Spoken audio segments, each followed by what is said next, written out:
So this is going to be a quick video on some of the legal agreements that I've used and do use with suppliers to help protect our interests and the customizations that we make with the products and offers we develop with factories.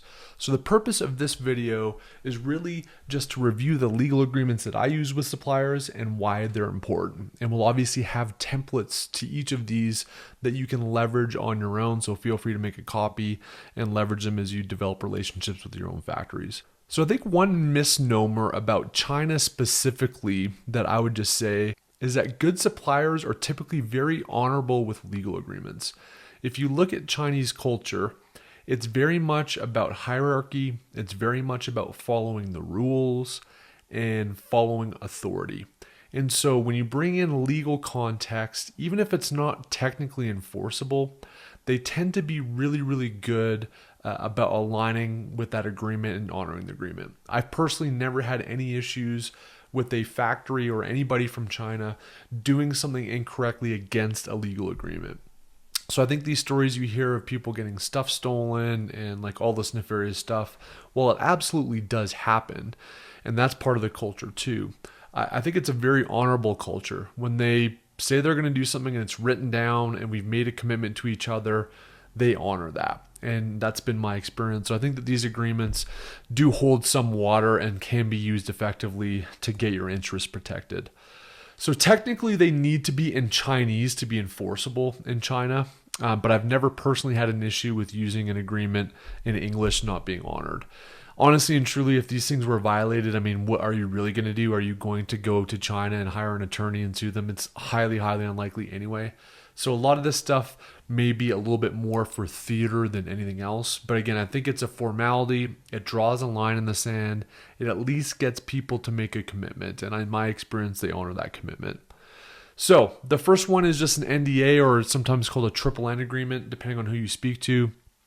I honestly don't have any better one than just the one that's on the LegalZoom kind of non-disclosure form. So if I exit out of here really quickly and just go to my computer, here's what it is. So it basically just like asks for a little bit of context. So I guess this would be a business venture, create document. And then you come in here and you basically put in your name and your details and it kind of fills it out for you.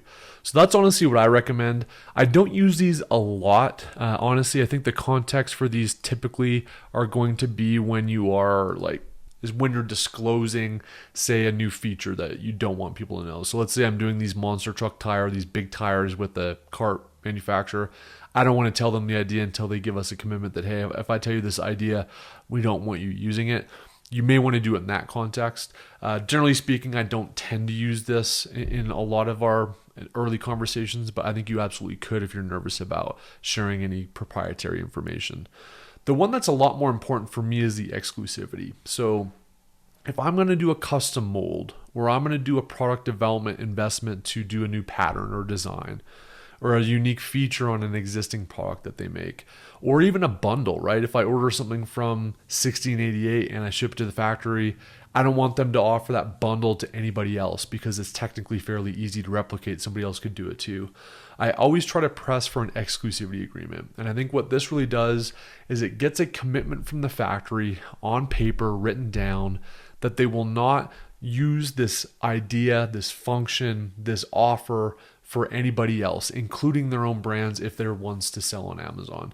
That doesn't prevent another competitor from going to a similar factory and having them replicate it, but you're getting a commitment at least from your particular factory. So I'll give you an example. I had a really hero product blanket that I made with the brand that I sold, the home goods brand that I sold. We had exclusivity on the color as well as on the channel of Amazon for that particular blanket.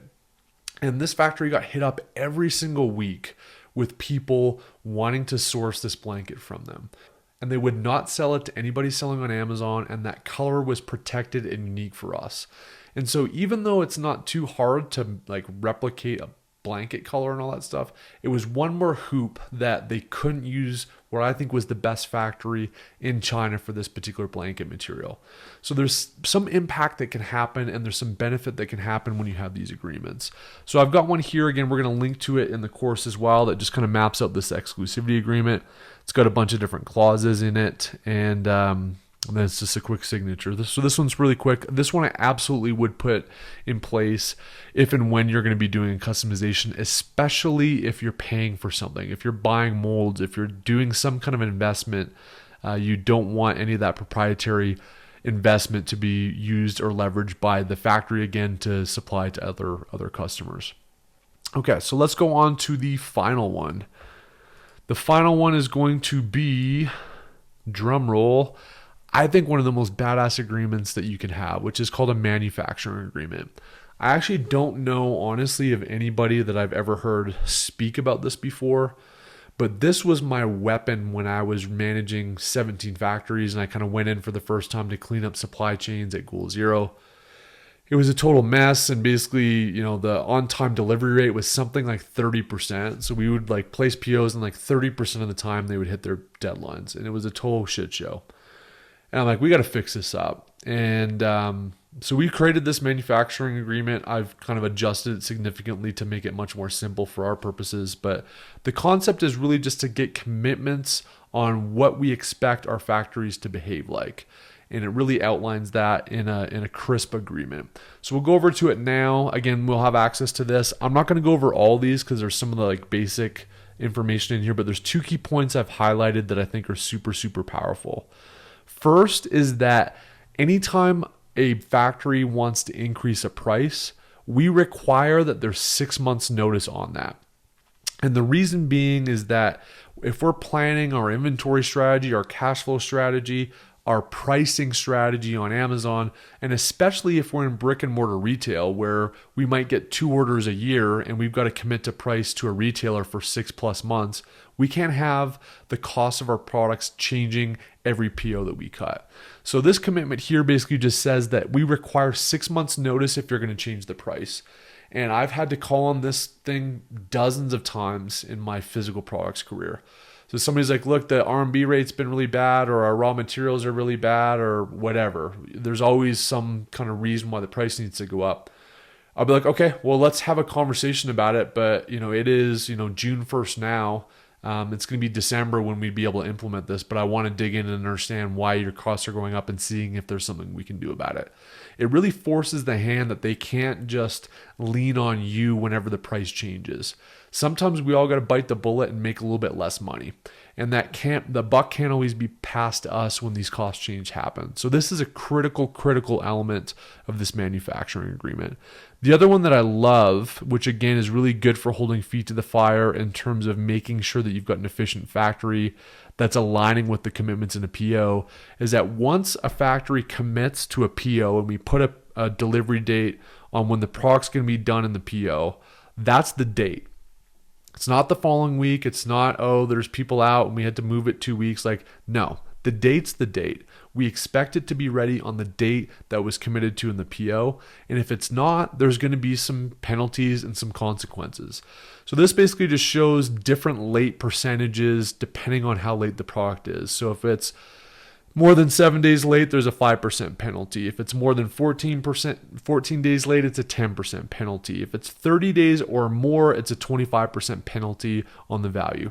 So this really just holds feet to the fire that, look, you're not going to be late with our products. We have a critical requirement that all of our dates are really dialed. Because we plan all of our demand around that. It has stock out implications. It has a lot of implications that we need you to uphold. And so this late delivery penalty, in addition to that other one that I talked about before about price notifications, are critical elements.